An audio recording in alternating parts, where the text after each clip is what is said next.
नमस्कार साथियों, मैं बलराम सिंह एक बार फिर से आप सभी लोगों का इस वीडियो में हार्दिक स्वागत करता हूं। दोस्तों, आज हम जिस टॉपिक पे आपसे चर्चा करने जा रहे हैं वह है हमारा टॉपिक शांत रस। तो आइए सबसे पहले इसे हम समझने का प्रयास करते हैं कि यह शांत रस होता क्या है। तो जैसा आपको शांत रस से ही समझ में आ रहा है कि ऐसी वस्तुएं, ऐसी चीज़ या ऐसे जीव जिनके अंदर के जो कौतूहल हैं, उनके अंदर की जो चंचलता है, उसका नष्ट हो जाना। अगर उसी को हम अन्य शब्दों में कहें तो हमारा भौतिक वस्तुओं से या भौतिक वातावरण से अलग हो जाना। तो जो हमारे साथ में मोह माया संबंध जो बंधनों का जाल है, उन जालों से मुक्त हो जाना, उन चीज़ों से विरक्त हो जाना, हमारे अंदर वैराग्य का आ जाना, ईश्वर के प्रति एक सच्ची भावना का पैदा होना शांत रस कहलाता है। तो देखिए, अगर इसी शांत रस को अगर हम अपने ग्रामर की भाषा में डिफाइन करना चाहें, उसकी परिभाषा देना चाहें, तो हम किस प्रकार से शांत रस की परिभाषा को परिभाषित करेंगे। तो जैसे आपने पिछले वीडियो में देखा था, हमें कुछ नहीं करना है, हमको यह फ्रेमिंग पता होनी चाहिए। तो हमें यहाँ पर जो अस्थाई भाव होगा, जैसा मैंने आपको पिछली वीडियो में समझाया था, बताया था कि 9 मेन रस, 9 मेन रसों के 9 अस्थाई भाव। तो हमें अस्थाई भाव रिमेंबर होना चाहिए। अगर हमें 9 अस्थाई भाव रिमेंबर हैं तो फिर हमें किसी भी रस की परिभाषा देने में कभी कोई भी दिक्कत नहीं आने वाली है। तो जैसे हमें परिभाषा देनी है शांत रस की, तो हमने अस्थाई भाव जान रखा है, हमें ज्ञात है, हमने यहाँ लिख रखा भी है, तो आपको भी उसे रिमेंबर करना है। तो शांत रस का अस्थाई भाव क्या होता है? सम या निर्वेद होता है। शांत रस का अस्थाई भाव क्या होता है? सम या निर्वेद होता है। तो यहाँ पे मैंने उसको लिखा जो अस्थाई भाव है, तो अस्थाई भाव मैंने सम लिखा या निर्वेद लिखा है। तो कह रहे हैं कि सम नामक अस्थाई भाव जब विभाव, अनुभाव और संचारी आदि भावों से पुष्ट होकर व्यक्त होता है, तो उसे शांत रस कहते हैं। तो जो रस होगा यहाँ पे, जिसको मैंने ब्लैक से लिखा है, आप उसको यहाँ पर मेंशन कर देंगे, दिखा देंगे कि यह शांत रस हुआ। ऐसे ही मान लीजिए वहाँ पे आपने लिखा रति, तो यहाँ पर श्रृंगार रस। यहाँ पे आपने लिखा विस्मय, तो यहाँ पर अद्भुत रस। आपने यहाँ पर लिखा शोक, तो यहाँ पर करुण रस। यहाँ पे आपने लिखा उत्साह, तो यहाँ पर वीर रस। यहाँ पे आपने लिखा क्रोध, तो यहाँ पर रौद्र रस। तो ऐसे आपको करना है, बाकी चीज़ें जो फ्रेमिंग है सेम वही रहेंगी, उसमें कोई चेंजिंग नहीं होगी। तो आई होप कि डिफिनीशन देना आपको आ जाएगा। अब देखिए, ये जो शांत रस होता है, तो शांत रस के 4 अवयव होते हैं, या किसी भी रस के 4 अवयव होते हैं। तो हमें ये संख्या, मैं लगातार आपसे चर्चा कर रहा हूँ, हमें नंबर्स पता होने चाहिए। सिंपली क्वेश्चन पूछा जाएगा, रस के कितने अंग होते हैं? तो रस के कितने अंग होते हैं? 4 अंग होते हैं। अब देखिए, अगर आपसे कह दिया जाए चारों अंग कौन कौन से हैं, या ऐसे चारों में से एक विकल्प को हटा देगा और आपसे पूछ लेगा कि निम्नलिखित में से कौन सा विकल्प गलत है, मतलब जो रस के अवयव हैं उन रस के अवयवों में कौन सा अवयव गलत है या कौन सा अवयव काउंट नहीं किया जाता है, तो आपको ऐसे दे देगा अस्थाई भाव, विभाव, संचारी भाव, व्यभिचारी भाव, ऐसे दे देगा। तो आपको पता होना चाहिए संचारी भाव, व्यभिचारी भाव दोनों एक ही हैं, तो इसमें कौन सा नहीं है? अनुभाव नहीं है। तो ऐसे आपको क्वेश्चन बना करके दे सकता है। तो हमें नंबर 1 अवयव कितने होते हैं? 4 होते हैं। या रस के अंग कितने होते हैं? 4 होते हैं। तो नंबर 1 अस्थाई भावों की संख्या मेनली कितनी है? 9 है। टोटली कितनी है? 11 है। जब हम शांत रस के बाद किसको? वात्सल रस को और भक्ति रस को जोड़ते हैं तो इनकी संख्या 11 हो जाती है। वैसे नॉर्मली जो मान्य है वह कितना है, 9 है। ऐसे ही विभाव कितने होते हैं, तो विभाव 2 होते हैं, आलंबन विभाव, उद्दीपन विभाव, ठीक है। ऐसे ही अनुभाव कितने होते हैं, तो अनुभाव 8 होते हैं। इनका नंबर्स इंपॉर्टेंस है। संचारी भाव कितने होते हैं, संचारी भाव 33 होते हैं।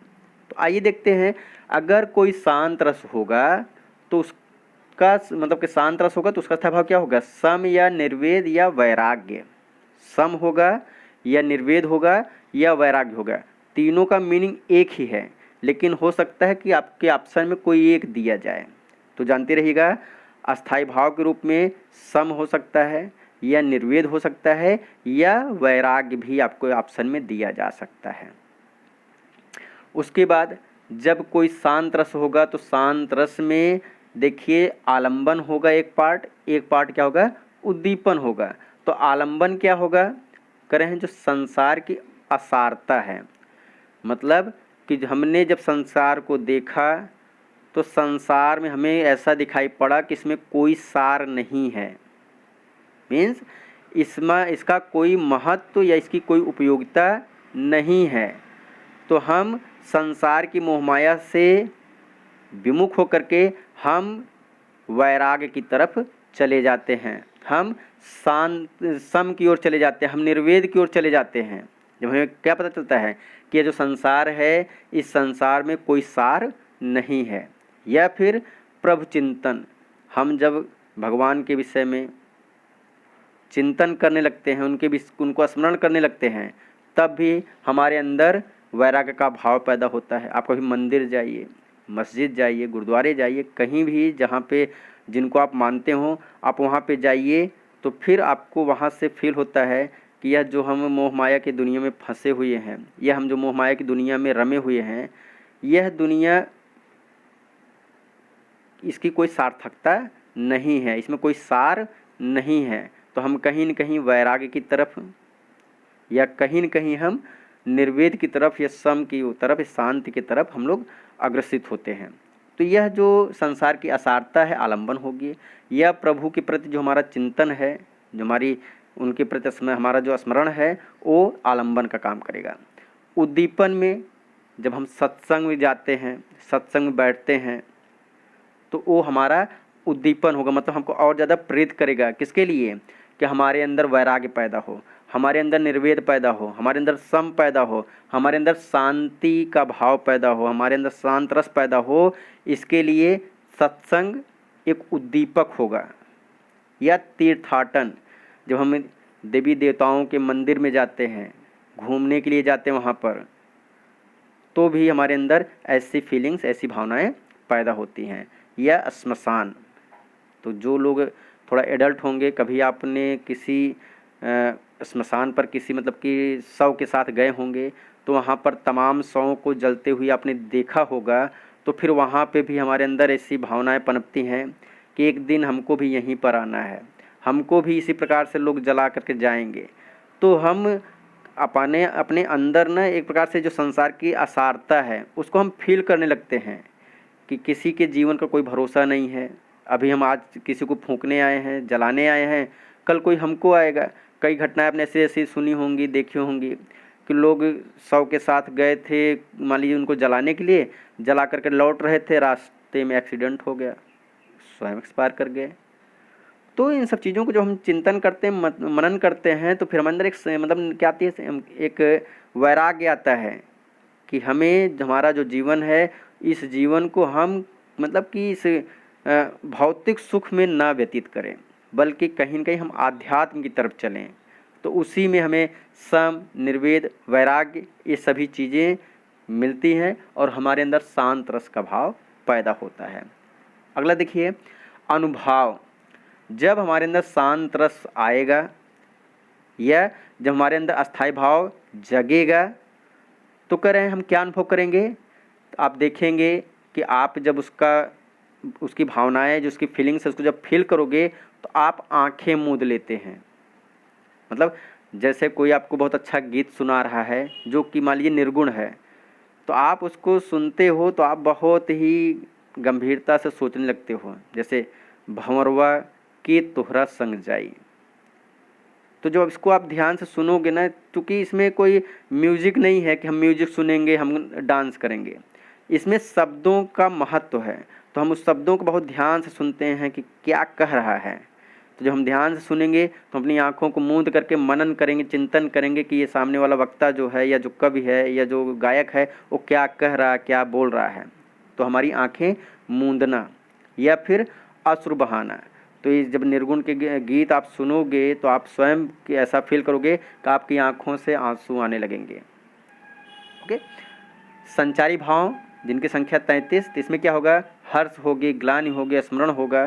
तो किसी बात को लेकर के आपको हर्ष भी होगा, फिर किसी बात को लेकर आपको ग्लानि भी होने लगेगा कि हम अभी तक क्यों नहीं इसको सुने, अभी तक हमने क्यों ऐसा नहीं किया, हम अभी तक क्यों ऐसे बंधन बंधे हुए थे। स्मरण करेंगे, फिर हम सोचेंगे विचारेंगे हमने लाइफ में क्या गलतियां की हैं, क्या किया, कैसे की, मतलब कि चीज़ें चूँकि त्वरित होती हैं। तो यहाँ पे जो चीज़ें हैं इसमें आपको कुछ मन में कंट्रोवर्सी भी हो सकती है कि ये कैसे होगा। जैसे यहाँ पे हमारे जब शांत रस आ रहा है तो हर्ष कैसे होगा, हर्ष भी होगा वहाँ पे। जब हम सुनेंगे हम आँखें मूंद रहे हैं तो अश्रु बहा रहे हैं, तो कहीं ना कहीं यहाँ पे आंखें मूंदना, अश्रु बहाना, वो हमारा कहीं ना कहीं अंदर का आनंद ही है, हमारे अंदर की ग्लानियाँ हैं। तो दोनों का संबंध है, दोनों मतलब चीज़ें आ सकती हैं, जा सकती हैं। तो इस प्रकार से यहाँ पर जो एग्जाम्पल आपको दिए, जो अवयव बताए जा रहे हैं, इन अवयवों को हमें समझना जानना जरूरी है। अब देखिए आते हैं शांत रस के उदाहरणों के ऊपर, जो कि एग्ज़ाम की दृष्टि से सबसे ज़्यादा महत्वपूर्ण चीज़ें हैं। इसी वजह से मैं यहाँ पर आपको ज़्यादा से ज़्यादा एग्जाम्पल देने का प्रयास करता हूँ, क्योंकि ये चीज़ें एक बार आपने समझ ली तो आप इसको 9 नंबर आपको हमेशा याद रहेगा, 2 नंबर हमेशा याद रहेगा, 8 नंबर हमेशा याद रहेगा, आपको 33 नंबर हमेशा याद रहेगा। चीज़ें यहाँ पे बदलती रहेंगी, तो उसे हमें एग्जाम्पल के थ्रू ही देखना पड़ेगा क्या चीज़ें बदलती रहेंगी।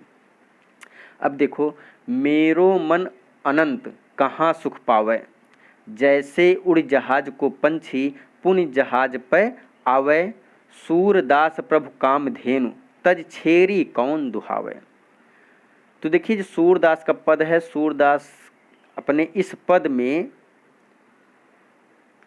क्या कह रहे हैं, कह रहे हैं मेरो मन अनंत कहाँ सुख पावे। कह रहे हैं कि मेरा जो मन है वह अनंत क्षेत्रों में जा रहा है, अनंत क्षेत्रों में घूम रहा है। यह जो संसार की विलासिता है, पूरी विलासिता में रमने का प्रयास कर रहा है, लेकिन कहाँ सुख पावे, लेकिन उसको कहीं पर सुख नहीं मिल रहा है। मेरा जो मन है, यह मेरा मन संसार की भौतिकता में, विलासिता में हर जगह ट्राई कर रहा है, हर जगह हाथ पैर मार रहा है, लेकिन क्या है, कहीं पर उसको सुख नहीं मिल रहा है। तो क्या हुआ, जैसे उड़ जहाज को पंछी पुन जहाज पर आवे। कह रहे हैं कि जैसे कोई पंछी है वह जहाज के ऊपर बैठा हुआ है, और वह जहाज जो है वह बीच समुद्र में है।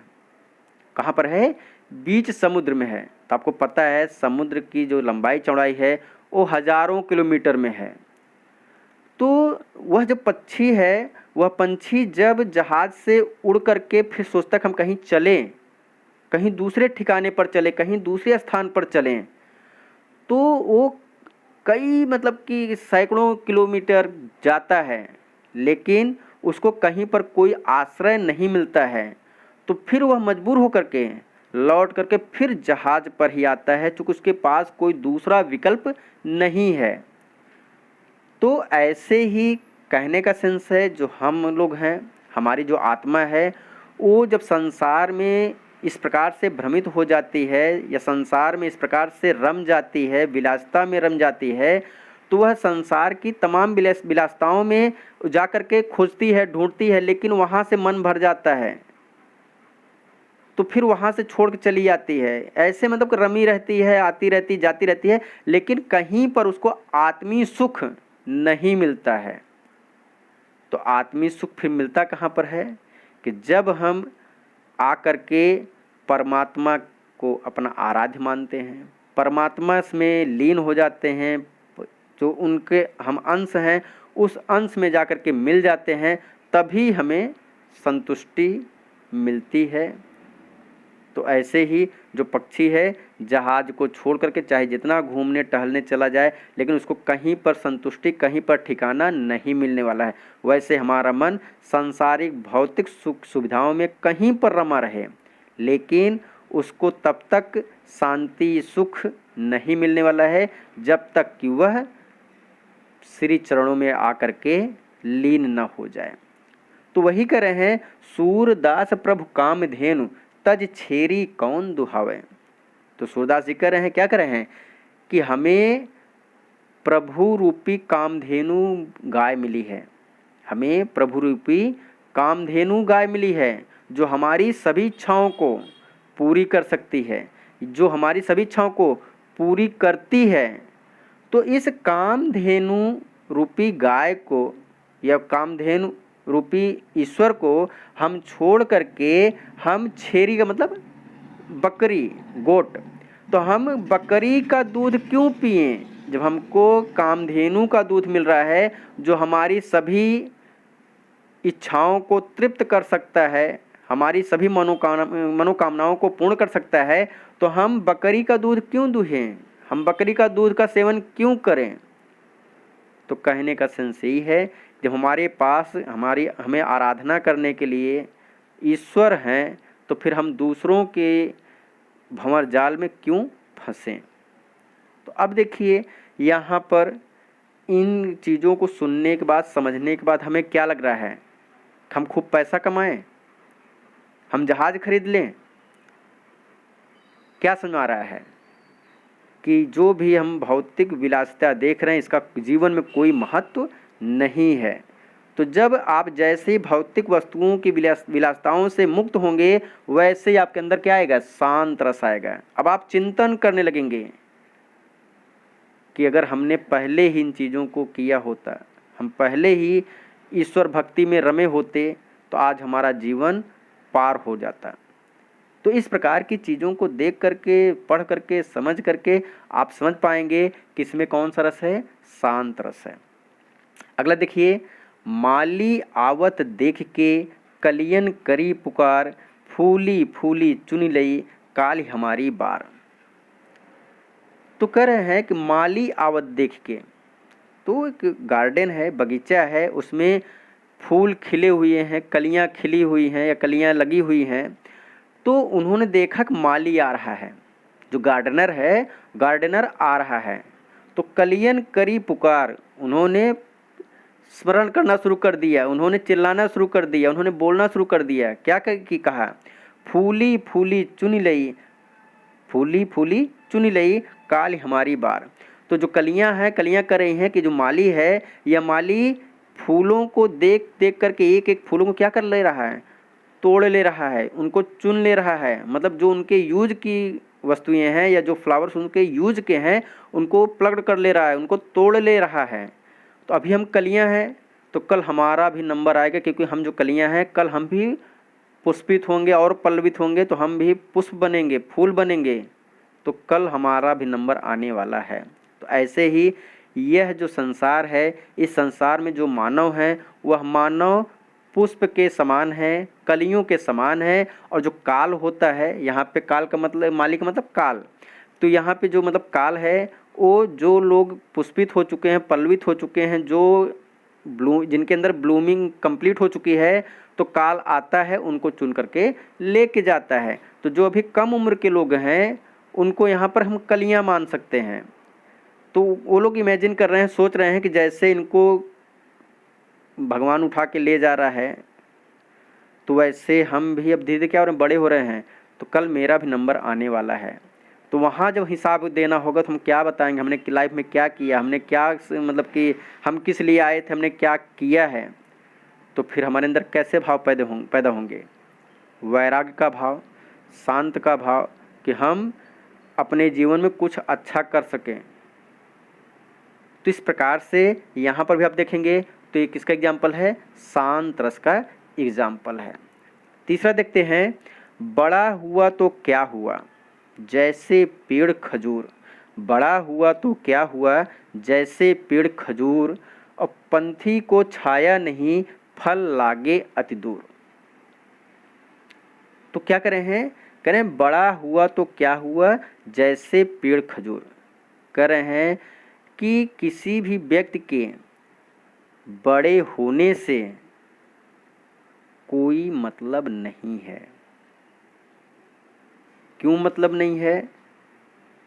क्योंकि बड़ा तो खजूर भी होता है, बड़ा तो खजूर भी होता है या खजूर का पेड़ होता है, लेकिन उसकी उपयोगिता देखिए, वह किसी पंथी को मतलब पथ पर जाने वाले व्यक्ति को, आप वहाँ पे पंछी भी कर लेंगे कोई दिक्कत नहीं है, क्योंकि जो खजूर का पेड़ होता है न तो किसी पंथी को मीन्स न जो रास्ते से व्यक्ति जा रहा जो राहगीर है उसको कभी छाया देता है, और न ही किसी पंछी को, मतलब कोई पंछी चाहे कि पेड़ पर बैठ करके थोड़ा सा विश्राम कर ले या थोड़ा सा छांव ले ले तो खजूर का पेड़ उसके लिए भी सही नहीं होता है। उसमें देखते हैं कांटे जैसे रहते हैं उनकी पत्तियों में, तो उनका कोई उपयोग ही नहीं है।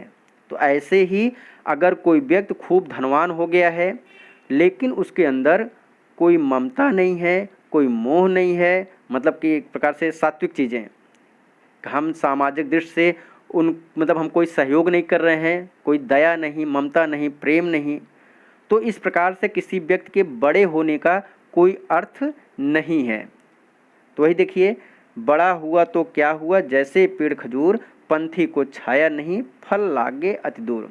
तो खजूर के विषय में कह करके हमारे विषय में बताया जा रहा है, व्यक्तियों के विषय में बताया जा रहा है, हमको इंडिकेट किया जा रहा है कि पहली बात कि यह जो खजूर का पेड़ होता है ये किसी व्यक्ति को छाया तक नहीं दे सकता है, किसी पक्षी को छाया तक नहीं दे सकता है, और जो इसका थोड़ा बहुत गुण है तो इसमें फल लगते हैं, लेकिन दिक्कत क्या होती है कि इसके फल भी बहुत ऊपर लगते हैं, बहुत दूर लगते हैं, मतलब कि आप उसको बहुत आसानी से प्राप्त भी नहीं कर सकते हो। तो कहने का सेंस है कि यह जो पेड़ है इसका कोई उपयोग नहीं है। ऐसे ही संसार में ऐसे व्यक्ति, जिन व्यक्तियों के पास खूब धन दौलत है, वो अपना जीवन विलासिता में जी रहे हैं, उनका हमारे लिए कोई उपयोग नहीं है, क्योंकि उनसे न तो हमें कोई सहायता मिल सकती है न मिल रही है। तो फिर उनके पास धन होने का या उनके पास विलासिता होने का, उनके पास सभी भौतिक सुविधाओं का होने का कोई भी महत्व नहीं है। तो इस प्रकार से आज हमने जो आपसे चर्चा किया वो हमारा टॉपिक था शांत रस। शांत रस में उसका मैंने आपको डिफिनीशन बताया, फिर डिफिनीशन के बाद जो शांत रस के जो अवयव हैं या रस के जो अवयव हैं उन अवयवों की चर्चा की, फिर मैंने आपसे यहाँ पर कुछ महत्वपूर्ण एग्जाम्पल दे करके मैंने आपसे चर्चा की। ऐसे ही देखिए, एक बहुत बढ़िया एग्जाम्पल है कबीर दास का ही है। तो एक चीज़ और दिमाग में रखिएगा कि यह जो कबीर दास हैं उनके जो मैक्सिमम उदाहरण हैं या जो उनके जो मैक्सिमम पद हैं वे शांत रस के अंतर्गत ही आते हैं। जैसे आपने सुना होगा, मन रे तन कागज का पुतला, मन रे तन कागज का पुतला, लागे बूंद बिनस जाई छिन में, गर्व करे क्यों इतना। तो ये भी जो उदाहरण है यह भी शांत रस का एक बहुत ही पॉपुलर उदाहरण है। या ऐसे ही आपने एक कविता और पढ़ी होगी, एक पद और पढ़ा होगा, काहेर नलिनी तू कुम्हिलानी, काहेर नलिनी तू कुम्हिलानी, तेरे ही नार सरोवर पानी, जल में उत्पत्ति जल में वास, जल में नलिनी तोर निवास। तो यह भी जो पद है यह भी शांत रस का उदाहरण है। तो इस प्रकार से अगर देखेंगे तो 3, 2, 5 मैंने 5 एग्जाम्पल आपको बताए जो शांत रस के हैं, और मुझे पूरी उम्मीद है कि अगर आपको शांत रस से संबंधित कोई भी एग्जाम्पल पूछा जाएगा तो जो हमने 5 एग्जाम्पल की चर्चा की है उसी से सवाल आने की पूरी संभावना रहेगी। तो मिलते हैं फिर नए वीडियो में। आपका लास्ट होगा हास्य रस। तो हास्य रस में